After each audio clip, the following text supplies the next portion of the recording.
Hello दोस्तों, मैं विकास कुमार आपका स्वागत करता हूं आपका अपने चैनल विकास इंस्टीट्यूट में। मैंने पिछले क्लास में मौलिक अधिकार को बताया था और आपको पता है कि मौलिक अधिकार अभी वर्तमान में 6 हैं। पहले 7 था, ठीक है, अभी 6 है, ठीक है। 44वां संविधान संशोधन 1978 के द्वारा कानून को अधिकार को संपत्ति के अधिकार में जोड़ दिया गया, ठीक है। संपत्ति के अधिकार को कानून के अधिकार में जोड़ दिया गया, ठीक है। और आज का मेरा टॉपिक है राज्य के नीति निर्देशक सिद्धांत, ठीक है। और जो भी स्टूडेंट मेरा पहले वाला वीडियो नहीं देखे तो आप प्लेलिस्ट में आकर देख सकते हैं। और मेरा वीडियो आप लोग को अच्छी लगी हो तो लाइक कीजिए, सब्सक्राइब कीजिए। देखिए, राज्य के नीति निर्देशक सिद्धांत का वर्णन संविधान के भाग 4 में अनुच्छेद 36 से 51 तक किया गया है। इसकी प्रेरणा आयरलैंड के संविधान से लिया गया है, ठीक है।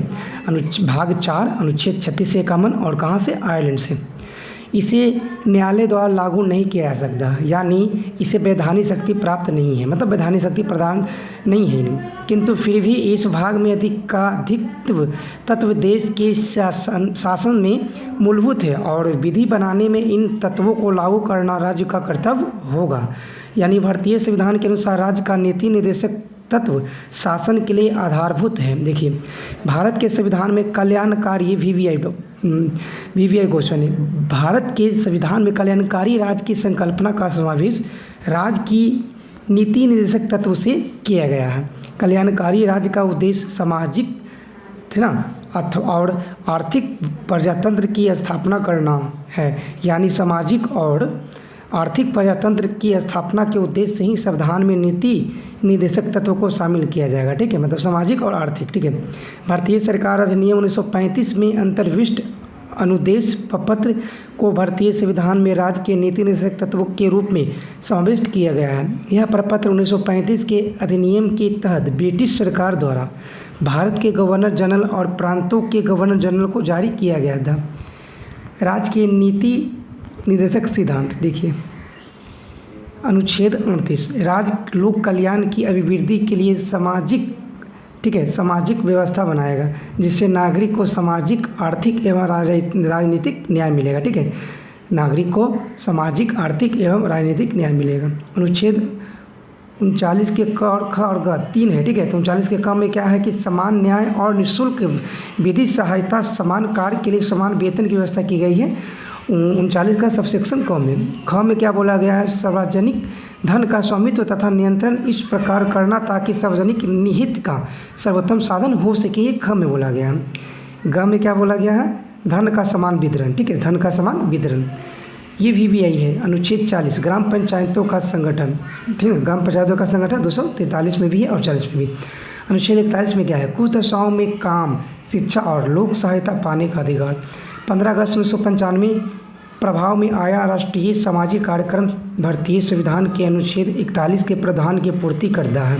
इसका उद्देश्य गरीबों को सामाजिक सहायता उपलब्ध कराना होता है। वर्तमान में इसमें 5 योजना शामिल है।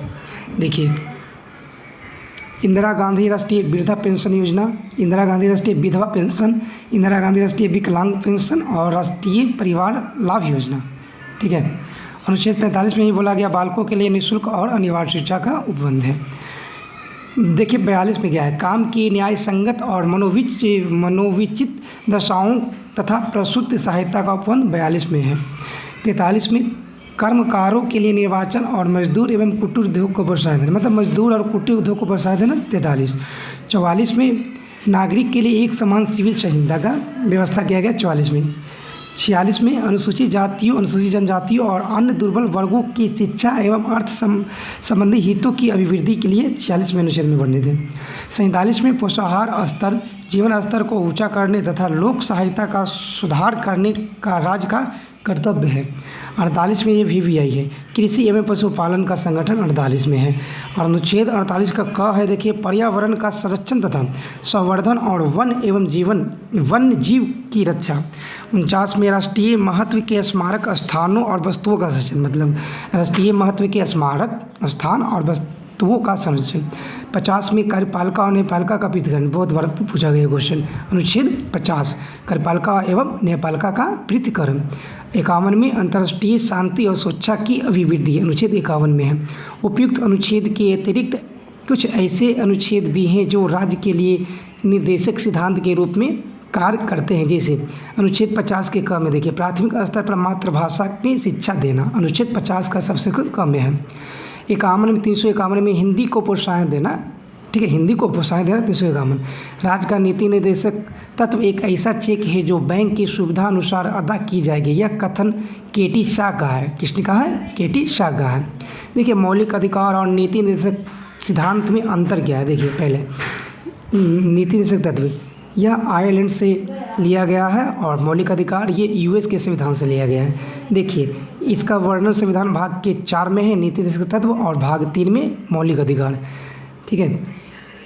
इसे लागू करने के लिए न्यायालय नहीं जाया जा सकता, किसको? नीति निर्देशक सिद्धांत को, और मौलिक अधिकार को लागू करने के लिए न्यायालय की शरण ले सकते हैं। यह समाज की भलाई के लिए होता है। नीति निर्देशक सिद्धांत भलाई के लिए होता है समाज का, और यह व्यक्ति के अधिकार के लिए मौलिक अधिकार है, जो 6 है अभी वर्तमान में। और नीति निर्देशक सिद्धांत देखिए, इसके पीछे राजनीतिक मान्यता है, ठीक है। मौलिक अधिकार के पीछे कानूनी मान्यता है, ठीक है। यह सरकार के अधिकारों को बढ़ावा देता है। नीति निर्देशक तत्व है ना, सरकार के अधिकारों को बढ़ावा देता है। और मौलिक अधिकार यह सरकार के महत्व को घटाता है। मौलिक अधिकार यह राज्य सरकार के द्वारा लागू करने के बाद यह नागरिक को प्राप्त होता है। क्या? नीति निर्देशक सिद्धांत। और मौलिक अधिकार यह अधिकार नागरिकों को स्वतः प्राप्त हो जाता है। मैं इसको फिर से कर देता हूँ जो इम्पोर्टेंट है। देखिए, नीति निर्देशक राज्य के नीति निर्देशक सिद्धांत भाग 4 में अनुच्छेद 36 से 51 और लिया गया था आयरलैंड से, ठीक है। इसे न्यायालय में लागू नहीं किया जा सकता है। भारत के संविधान में कल्याणकारी राज्य की संकल्पना का सम्मिलित राज्य की नीति निर्देशक तत्व में किया गया है। देखिए, भारत सरकार अधिनियम 1935 में अंतर्विष्ट अनुदान प्रपत्र को भारतीय संविधान को में राज्य की नीति निर्देशक तत्व के रूप में समाविष्ट किया गया है। प्रपत्र 1935 के अधिनियम के तहत ब्रिटिश सरकार द्वारा भारत के गवर्नर जनरल और प्रांतों के गवर्नर जनरल को जारी किया। देखिए, 38 में नागरिकों को सामाजिक, आर्थिक और राजनीतिक न्याय मिलेगा।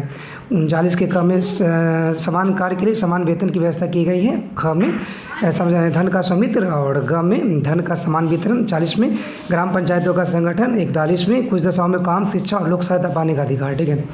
उसके बाद इसी में बोला गया है कि 5 तरह का दिया जाता है योजना, जैसे हो गया 41 में ही वृद्धा योजना और विधवा पेंशन, विकलांगता, परिवार और अन्नपूर्णा योजना। 42 में न्याय संगत मनोविच दशाओं में सहायता का उपबंध। 43 में मजदूर एवं कुटीर उद्योग को प्रोत्साहन देना। 44 में नागरिकों के लिए एक समान सिविल संहिता। 46 में अनुसूचित जाति, अनुसूचित जनजातियों के लिए और अन्य वर्ग दुर्गों के लिए शिक्षा के संबंध में बारे में बताया है। 47 में पोषाहार स्तर, जीवन स्तर को ऊंचा करने के लिए लोक सहायता में सुधार करने का राज्य का कर्तव्य होगा। 48 में कृषि एवं पशुपालन संगठन। 48 के काम में पर्यावरण का संरक्षण और संवर्धन। 49 में राष्ट्रीय महत्व के स्मारकों, स्थानों और वस्तुओं का सृजन। 50 में कार्यपालिका और न्यायपालिका का पृथक्करण। 51 में अंतर्राष्ट्रीय शांति और सुरक्षा की वृद्धि। और 50 के क में देखिए क्या, प्राथमिक स्तर पर मातृभाषा में शिक्षा देना। 51 में हिंदी को शिक्षा देना। राज्य की नीति निर्देशक सिद्धांत तत्व एक ऐसा चेक है जो बैंक की सुविधा अनुसार अदा की जाएगी। यह कथन केटी शाह का है। ये अंतर था कि देखिए, नीति निर्देशक तत्व पहले मौलिक अधिकार है। मौलिक अधिकार भाग 3 में अनुच्छेद 12 से लेकर 35 तक में ये अमेरिका से लिया गया है। इसका वर्णन संविधान ये तो दिया गया, ठीक है। न्यायालय में इसको शरण ले सकते हैं मौलिक अधिकार को। यह व्यक्ति के लिए अधिकार के लिए होता है। मौलिक अधिकार के पीछे कानूनी मान्यता होता है। यह सरकार के महत्व को घटाता है मौलिक अधिकार, और यह अधिकार को नागरिकों को स्वतः प्राप्त होता है मौलिक अधिकार। नीति निर्देशक तत्व भाग 4 में अनुच्छेद 36 से 51 तक में है। आयरलैंड से लिया गया है। इसे लागू करने के लिए न्यायालय नहीं जाना जा सकता है, ठीक है। यह समाज की भलाई के लिए होता है। इसके पीछे राजनीतिक मान्यता है, और यह सरकार अधिकारों को बढ़ावा देता है, और यह सरकार के द्वारा लागू करने के बाद ही नागरिक को प्राप्त होता है। ओके फ्रेंड्स, धन्यवाद।